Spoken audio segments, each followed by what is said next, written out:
Have we solved the mystery of why baby formula has been in such short supply? Good morning, ladies and gentlemen. This is another declaration of truth from your host, Terry A. Hurlbut. Yes, we have, but our government will never admit it. We're going to tell you the real or ultimate cause of the baby formula shortage, why bad decisions set things up for a disaster waiting to happen, what the government is scrambling to do about it, and how we should start changing our society back to a simpler, pre-modern time. Before I begin, I want to shout out to the sponsor of this channel, which is Conservative News and Views, link in the description. Be sure to check out the awesome CNAV Store. Scroll down near the bottom for that link. Lots of good merchandise there, including this t-shirt, Rhino Hunting. While I'm at it, I'll shout out to another sponsor, BitNext. This is your replacement for Zoom, Slack, the Google G Suite, Microsoft Office 365, Dropbox, WeTransfer, and Chili Piper, among others. Unlike any of them, BitNext protects your content and conversations so well that even the administrators can't see it.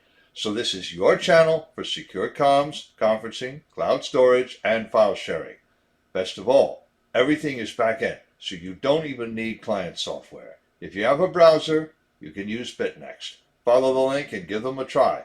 28 days free of charge. You can't beat that with a stick. All right, ladies and gentlemen, pay attention. We have our answer, but as one of my sources was quick to say, it's not what you think. Or if it is, kudos to you. You get extra credit.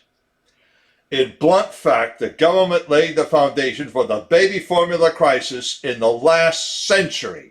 In 1972, what was then the Department of Health, Education, and Welfare first started the Special Supplemental Nutritional Program for Women, Infants, and Children.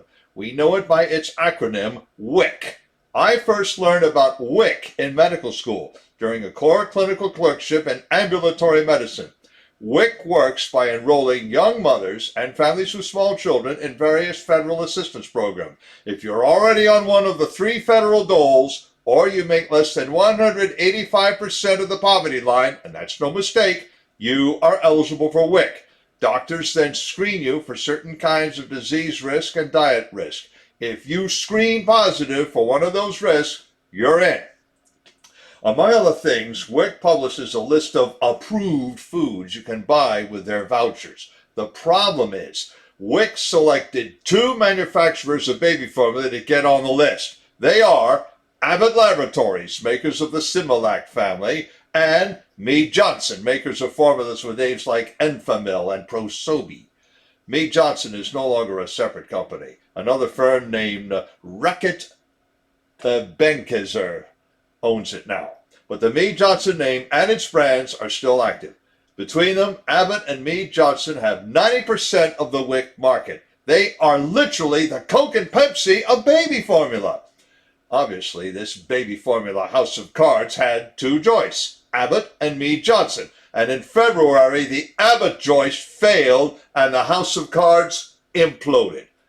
The CNAV News Bureau broke the story yesterday from available reports you might have missed. The Abbott plant in Sturgis, Michigan had to shut down. Its roof leaked, water puddled on the floor, and a germ with a jaw-breaking name, Chronobacter sakazakii, started to grow. You guessed it, it contaminated the baby formula the plant made. Several babies fell ill and 2 of them died. That germ is nasty, and it kills 40% of babies who catch it. To make matters worse, many workers at the plant didn't even wash their hands properly. Duh! When your factory makes baby formula, at least have sense enough to wash your hands. Now, why are we hearing about this only now? Because Dr. Robert Califf, a commissioner at the Food and Drug Administration, had to tell it to a congressional committee. He also revealed that someone had warned the FDA about this plant a year ago, and the FDA didn't get around to acting on it until after 2 babies had died. Sweet.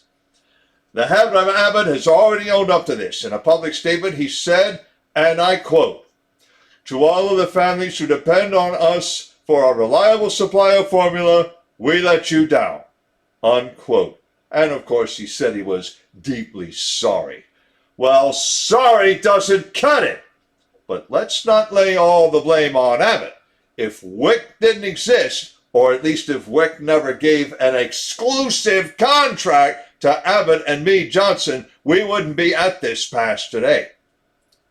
But even that's only part of the problem. Let's remember how civilization got along and thrived before anyone thought of making a formula to replace mother's milk. To be fair, not every mother can breastfeed. Some have genuine medical issues, and the standard American diet could definitely stand some improvement. But companies like Abbott and Mead Johnson made it sound as though their baby formula was better than mother's milk. Breastfeeding. Pfft, how primitive. And come to that, they also supported certain lifestyle choices we all had to rethink. Dr. Robert Mendelsohn, in his 1980 book, Confessions of a Medical Heretic, probably sounded the first public alarm.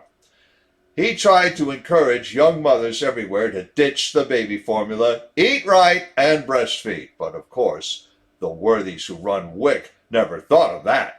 They didn't think of that maybe because Abbott and Mead Johnson had good teams of lobbyists. So all of you are naturally asking, what now? Well, Perrigo, a maker of store brands of baby formula, is trying to ramp up. No telling how well that will work or how fast. And we now hear of airlifts of baby formula from Germany to the United States. I have a link in the description to a tweet by Hillary Clinton offering her praise for this program. But that airlift has only enough to supply doctors and hospitals to take care of babies who really need it. Needless to say, many people are not receiving this well.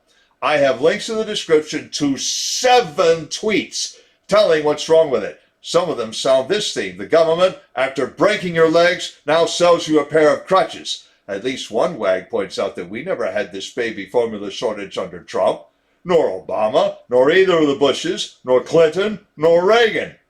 Nor Carter or Ford either.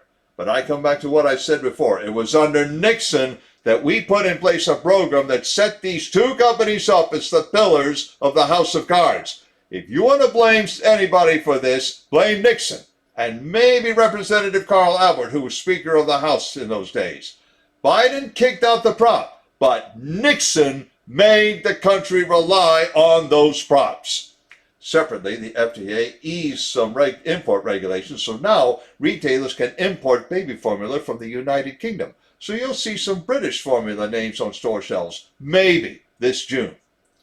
Now I have to warn you young mothers out there, do not, I repeat, do not try to make your own baby formula, other than trying to go back to breastfeeding, if you can.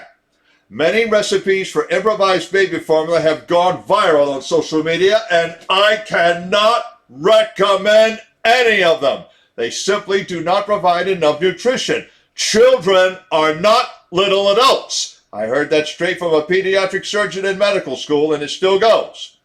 But none of this permanently solves the big problem. When you have 2 companies making all the baby formula and one other, that's Nestle, which owns the Gerber brand, making all those jars of baby food, you're asking for trouble. A group calling itself Public Citizen has sounded that warning for years. Encouraging more companies to make baby formula will help, to a degree, but encouraging more mothers to breastfeed and not shaming them about it will really solve the problem. Links to the description of the article, to Hillary Clinton's tweet about Operation Fly Formula, the 7 tweets in protest, and to conservative news and views. I have another link to the awesome online store and to BitNext, as I mentioned.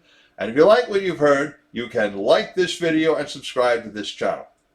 This is Terry A. Hurlbut, delivering another declaration of truth and reminding you to let the truth set you free.